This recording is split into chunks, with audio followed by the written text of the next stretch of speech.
Welcome to RN Reddy IT school. ఈరోజు మనతో పాటు జాబ్ గ్యారంటీ స్టూడెంట్ విన్యా ఉంది. సో విన్యాకి జస్ట్ ఈరోజే ఆఫర్ వచ్చింది. She got selected in a company called జెన్వర్క్.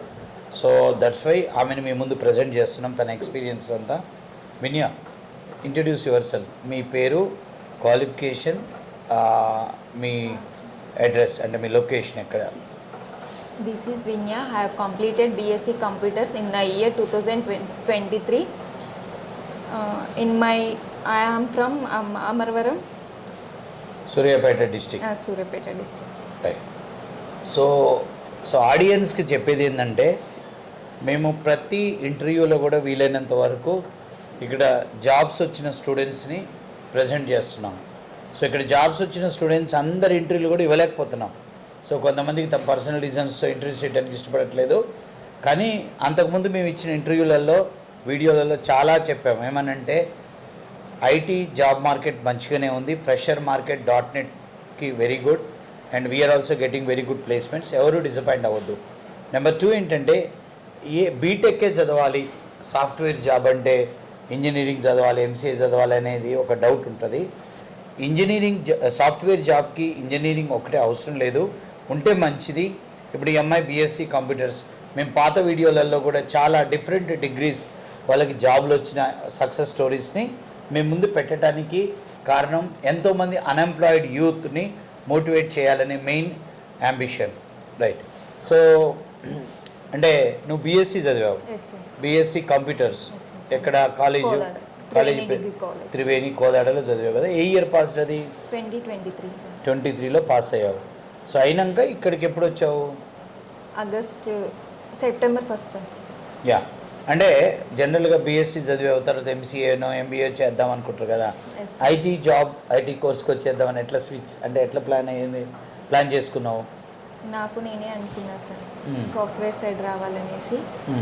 ఇంకా నేను, నా ఫ్రెండ్ తను ఉండేది, ఇద్దరం సెర్చ్ చేసినాం సార్. ఆ అన్నయ్య, మీ విలేజ్ అన్నయ్య సార్ చెప్పారు సార్, గైడ్ చేశారు సార్. ఓకే. సో ఇటు రావాల్సి వచ్చింది. అంటే మామూలుగా మన కాడ ఎక్కువ డిగ్రీ చదవగానే గౌట్ జాబ్ కోచింగ్స్కి వెళ్తారు కదా, సూర్యాపేట డిస్టిక్ అంటే హుజూర్ నగర్ ఏరియా వాళ్ళు. సో అటు వెళ్ళకుండా ఐటీ వైపు రావడం మంచి ప్లాన్ వేసుకున్నారు.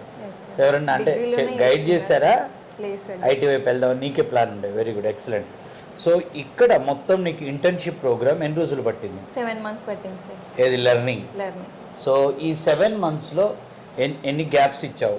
అంటే ఊరు వెళ్ళటం రావటం అట్లా? 1 month కంటిన్యూగా వెళ్ళిపోయావా? నో సార్, 15 days వీళ్ళకి లీవ్ తీసుకున్నావు. తర్వాత ఇక్కడ ప్లేస్మెంట్కి ఎన్ని రోజులు పట్టింది? 2 months. ఈ 2 months ప్లేస్మెంట్స్లో ఎన్ని ఇంటర్వ్యూలు అటెండ్ అయ్యావు? 7th interview sir. 7th. So what are the 6 companies? 6 names. companies. Suja Associates, Revalisys, Civet Company, and Kapil IT, and Varadi, and జెన్వర్క్లో ఫైనల్గా ఆఫర్ వచ్చింది.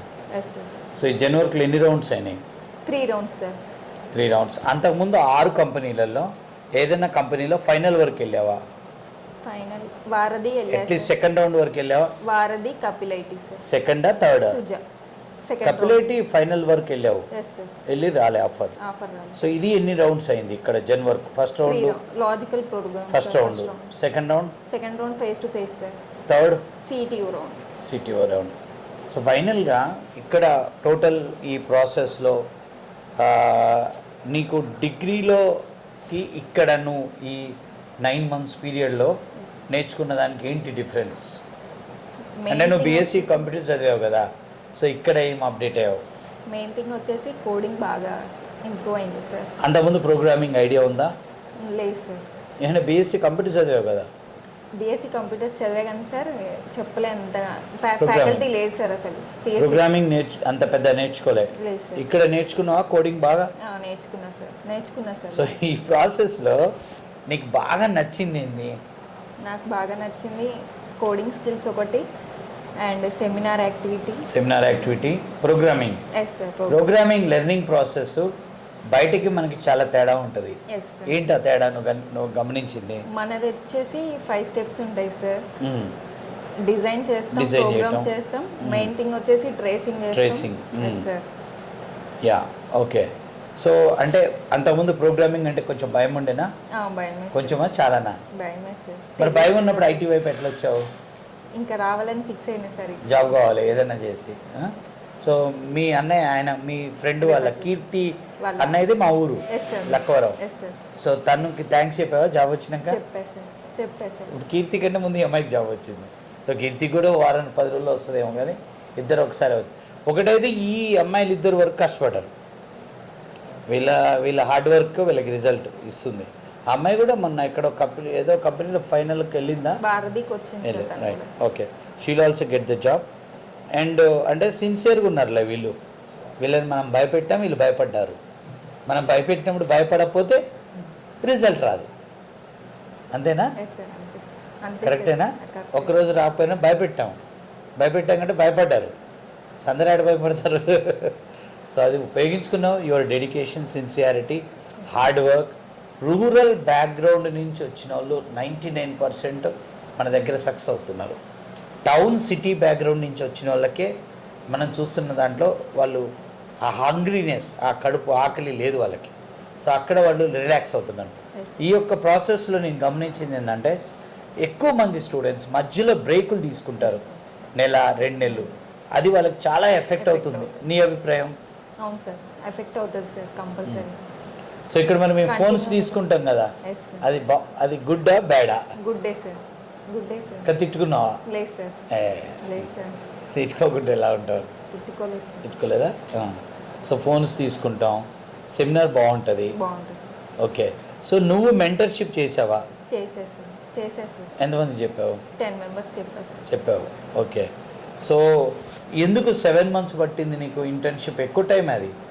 అంటే మీరు డెడికేటెడ్గా రెగ్యులర్గా వచ్చిన వాళ్ళే, మీకు అన్ని రోజులు ఎందుకు పట్టింది? షార్ప్ ఎక్కువ టైం తీసుకుంది సార్ మాకు ఫస్ట్లో సార్.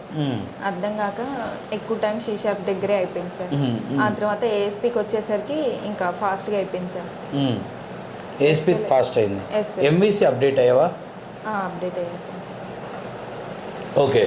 సో ఇక్కడ నువ్వు ఈ కోర్స్ చేస్తున్నప్పుడు అంటే నీకు ఫ్రెండ్స్ నుంచి మామూలుగా కామెంట్స్ వస్తుంటాయి హాస్టల్స్లో అక్కడ ఇక్కడ. సో మీకు జాబ్ రాదు, మార్కెట్లో జాబులు లేవు, ఇదంతా అవ్వదు, జాబ్ గ్యారంటీ అంటారు కానీ ఇది అవ్వదు, చాలామందికి జాబులు రాలేదు అని ఆ టైప్లో ఏమేమి విన్నావు? మెయిన్ థింగ్ పర్లేదు చెప్పు, ఏం కాదు. విన్నా సార్, హాస్టల్లోనే విన్నా. ఏమని అంటే డిమోటివేషన్, వర్డ్స్ పేర్లు చెప్పొద్దు కానీ డిమోటివేషన్ ఏం చేశారు అంటే అప్పుడు ఇలా డిమోటివేట్ చేసిన నువ్వు వినకుండా నువ్వు వచ్చినందుకు నువ్వు సక్సెస్ అయ్యావు. ఈ వీడియో చూసినప్పుడు వేరే వాళ్ళు నీతోటి వాళ్ళకి అది ఇన్ఫర్మేషన్ అవుతుంది కదా, అది ఉద్దేశం. ఏమని విన్నావు పాయింట్స్? మరి నేను ఎందుకు .NETకి అంత నేర్చుకుంటారు, మార్నింగ్ టు ఈవినింగ్ ఎందుకు అంత వెళ్ళాల్సిన అవసరం అని చెప్పి అంటే వెళ్ళకుండా వాళ్ళు సజెషన్ ఏంది, ఏం చేయమని? ఇప్పుడు సలహా ఇచ్చినోడు పరిష్కారం కూడా చెప్పాలి కదా, ఇది కాదు అంటే వాళ్ళు ఏం చేయమంటారు? 2 hours ఉంటుంది కదా క్లాస్, మార్నింగ్ నుంచి ఈవినింగ్ దాకా ఉంటుంది అనేసి అనేవాళ్ళు సార్. అని ఏం అంటే మిగిలిన టైం ఏం చేయమంటారు? 2 hours అయినాక వచ్చి హాస్టల్లో ఉండొచ్చు కదా. సో అది కరెక్ట్ విమర్శ కాదు కదా. ఇప్పుడు నువ్వు 2 గంటలు చదువుతావా 8 గంటలు చదువుతావా అనేది నీ ఇష్టం. ఇప్పుడు 2 గంటలు చదివేది నువ్వు 8 గంటలు చదవటం వల్ల రిజల్ట్ బాగా వస్తుంది. నెక్స్ట్ ఇంకా అంటే ఇలానే అంటే జనరల్గా మనం ఒక పని చేసేటప్పుడు పూలు తక్కువ పడతాయి, రాళ్ళు ఎక్కువ పడతాయి. పూలు తక్కువ పడతాయి అంటే అభినందించే వాళ్ళు తక్కువ ఉంటారు, ఎంకరేజ్ చేసేవాళ్ళు. బట్ రాళ్ళు అంటే విమర్శించే వాళ్ళు ఎక్కువ ఉంటారు. జలసీతో చేయొచ్చు కదా, వాళ్ళు పక్క ఇన్స్టిట్యూట్లో పోతున్నారు, వాళ్ళకి 2 hours యాక్టివిటీ ఉంది, నువ్వు డే మొత్తం ఇక్కడ ఉన్నావు, నువ్వు హాస్టల్లో ఉండి నువ్వు కూడా అందరితో పాటు ఫోన్లు మాట్లాడుతూ టైంపాస్ చేసి వాళ్ళు హ్యాపీ అయ్యేటోళ్ళు, నువ్వేమి ఇన్స్టిట్యూట్కి వచ్చి కూర్చుంటివి. ఇంకేమన్నారు డిమోటివేషన్ పాయింట్స్? అంటే ఐటీ జాబ్స్ లేవు, .NETలో జాబులు లేవు అట్లా అన్నారా? అంటే రిలేటివ్స్ వాళ్ళు అన్నారు సార్. ఏమని అన్నారు? జాబ్ మార్కెట్ అంతగా లేదు కదా ఇప్పుడు నీకు రావటం కష్టమే అనేసి అన్నారు. మరి ఏం చేయాలంటే వాళ్ళ సలహా? నువ్వు బీఎస్సీ చదివినావు, జాబ్ మార్కెట్ బాగాలేదు, మంచి సలహా ఇచ్చారు, మరి నీకు సొల్యూషన్ ఏంది? వాళ్ళు ఇచ్చిన సొల్యూషన్ ఏంది? మరి ఇంకంటే నువ్వు డిస్టర్బ్ కావాలి ఇక. నువ్వు హాస్టల్స్ వేకెంట్ చేసి సర్దుకొని పోతే వాళ్ళు హ్యాపీ. సో ఇవన్నీ కామన్, ఇవన్నీ మనం అర్థం చేసుకోవాలి. ఇప్పుడు ఈవెన్ దో ఆడియన్స్ ఎవరైతే వీడియోలు చూస్తారో వాళ్ళు కూడా అంటే మీరు మీ పిల్లలు హాస్టల్స్కి వచ్చి ఉన్నప్పుడు వాళ్ళని కానీ బంధువులలో కానీ మనని ప్రోత్సహించే వాళ్ళు ఒక్కళ్ళు ఉంటే నిరుత్సాహపరిచే వాళ్ళు మార్కెట్ బాగాలేదు నువ్వేమైనా కంపెనీ పెడుతున్నావా ఓ జాబ్ కావాలి నీకు అంతే కదా Yes, sir. మార్కెట్ బాగున్నా బాగాలేకపోయినా నీకు ఒక కుర్చీ చూపించినోడు కావాలి అది మేము చేస్తున్నాం కదా ఎస్ సార్ అంతే కదా Yes, sir. నీ కళ్ళ ముందు జాబ్స్ వచ్చాయి ఇక్కడ వచ్చాయి సార్ ఈ ఒక్క రోజే నీది ప్లస్ ఇంకో 2 ఆఫర్స్ వచ్చాయి ఎస్ సార్ 3 మొత్తం నిన్ననో మొన్ననో దుబాయ్ కంపెనీలో 3 ఆఫర్స్ వచ్చాయి ఈ వీక్లోనే మనకి 3 + 3 6 ఆఫర్లు ఒక హోల్డ్ ఉంది ఎస్ మళ్ళీ రేపు ట్యూస్డే ఒక డ్రైవ్ ఉంది వెడ్నెస్డే బెంగళూరు కంపెనీ డ్రైవ్ ఉంది ఎస్ సార్ సో ఇక్కడ డ్రైవ్స్ లేవు R&D కాడ డ్రైవ్స్ లేవు అని చెప్పి స్టూడెంట్స్ మన వాళ్ళు ఇక్కడున్న వాళ్ళు కానీ బయట వాళ్ళు కానీ అన్నరా ఇక్కడ ఉన్న వాళ్ళైతే ఎవరు అనలేదు సార్ అన్నా కానీ పర్లేదులే కానీ అనలేదు సార్ బయట ఉన్న వాళ్ళు ఏమన్నారు ఎక్కడ డ్రైవ్స్ లేవు అసలు. పక్క ఇన్స్టిట్యూట్ వాళ్ళు అయితే అన్నారు సార్ ఏమని? హాస్టల్లో ఉన్న వాళ్ళు ఏమని? డ్రైవ్స్ రావట్లేదు కదా ఆ, ఇంకా రెగ్యులర్ గా వెళ్ళి ఏం చేస్తారు మీరు ఇన్స్టిట్యూట్ కి మరి ఏం చేయాలంట అనేసి అన్నారు సార్ కోర్స్ అయిపోయింది కదా ఇంకా మీరు వెళ్ళి ఏం చేస్తారు అనేసి అన్నారు వెళ్ళకుంటే ఏం చేయాలి అంటే వాళ్ళ సలహా ఇంకేం చెప్పలేదు సార్ సో ఇదన్నట్టు వీటి వల్ల కూడా చాలామంది స్టూడెంట్స్ పాపం తెలిసి తెలియక డిస్టర్బ్ అయ్యి డల్ అయిపోయి హాస్టల్లో ఉండిపోయి ప్రిపరేషన్ని ఖరాబ్ చేసుకుంటారు అంతేనా రైట్ సో నువ్వు ఓవరాల్గా హైదరాబాద్ ఇంతకుముందు వచ్చావా ఈ కోర్స్ కోసమేనా కోర్స్ కోసమే వచ్చారు సార్ ఆ కోర్స్ కోసం వచ్చిన రోజే మొదటి రోజా ఎస్ సార్ హైదరాబాద్ ఫస్ట్ దీనికోసం వచ్చావు అంటే రిలేటివ్ అక్క వాళ్ళ ఇంటికి వచ్చారు సార్ అంతకుముందు అంతకుముందు సో మెయిన్గా ఇన్ని రోజులు ఉండటానికైతే ఇదే ఎస్ సార్ ఓకే ఎనీహావ్ నువ్వు వచ్చిన లక్ష్యం నెరవేరింది ఇప్పుడు జన్వర్ కంపెనీ ఎక్కడుంది లొకేషన్ నానక్రమగూడ సార్ ఫైనాన్షియల్ డిస్ట్రిక్ట్లో నెక్స్ట్ నీ జర్నీ ఎస్ సో ఇప్పటివరకు అమీర్పేటలో నీ జర్నీ ఎస్ సార్ నెక్స్ట్ లెవెల్కి వెళ్ళిపోతున్నావు all the very very best thank you so much